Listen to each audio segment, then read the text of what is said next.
donc Uber, la société de taxi qu'on ne présente plus aujourd'hui parce qu'elle est présente de partout.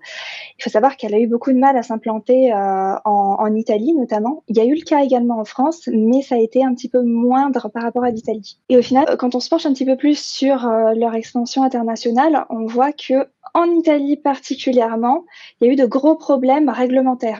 Pourquoi? Parce qu'ils n'avaient pas anticipé ce côté administration et réglementation très lourde italienne. Et ça a été vraiment perçu comme une menace par rapport à un système qui était déjà en place, donc les taxis italiens depuis la nuit des temps. Et les consommateurs italiens n'ont pas vraiment apprécié qu'on bouscule leur habitude. Plus que les consommateurs, je pense que les taxis ont fait il y a eu un gros lobby de la part des taxis, parce qu'une licence de taxi en Italie, ça coûte extrêmement cher, mais c'est plusieurs centaines de milliers d'euros. Donc, ils ont voulu garder leur monopole.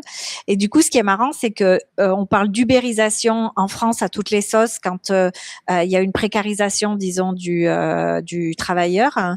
Il y a des jurisprudences, etc.